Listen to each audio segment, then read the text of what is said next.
front of me is the ZTE Blade A35e, and today I would like to show you how you can add photos to text message.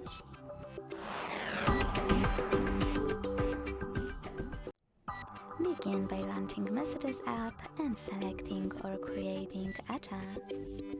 Now click on this icon of a camera and the photo at the bottom left corner and add all of those photos by clicking on them. If you can't find your photos here, just click on folder icon at the bottom right corner. Tap on your photo and do exactly the same with all the other ones you need. Thanks so much for watching. If you enjoyed this video, leave a like, comment and subscribe. Bye!